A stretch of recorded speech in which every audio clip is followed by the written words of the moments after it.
the Centers for Disease Control and Prevention have issued an agency order titled Temporary Halt in Residential Evictions to prevent the further spread of COVID-19.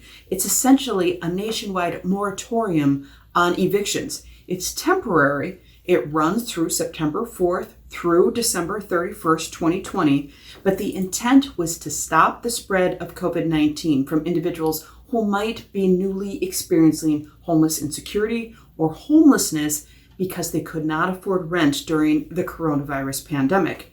Now, this will apply to individuals who are incapable of paying rent due to income loss, extraordinary medical bills, other cuts in income, lost wages, lost hours because of coronavirus.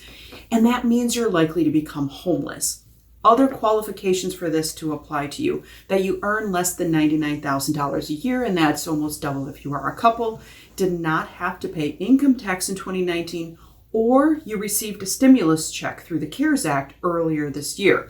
Those are the thresholds of eligibility for who this moratorium applies to. These are things you would show your landlord when saying that you would not be able to afford rent. And then in that instance, that landlord would not be able to evict. The order does specify individuals should at least attempt to make a partial payment if they can.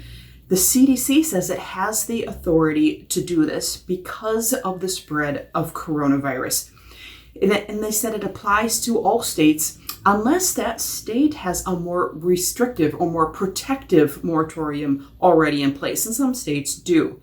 Now, they also come with the caveat that rent is still due. This doesn't absolve somebody from paying rent. It just keeps them from being temporarily evicted during the virus for the rest of the calendar year. Now, keep in mind that landlords could still evict for other reasons. This is just related to payment.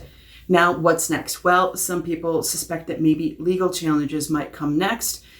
It is rare to see an order like this out of the Centers for Disease Control, but like they said, the authority appears to be there, and we are in an unusual time. And the intent, as CDC makes clear throughout their order, is to mitigate the spread of COVID within any kind of congregate or shared living settings, which is something that you could see if more people are homeless and taking to shelters. We share the order in the description below as the CDC and other agencies try to continue to mitigate the effects of COVID-19.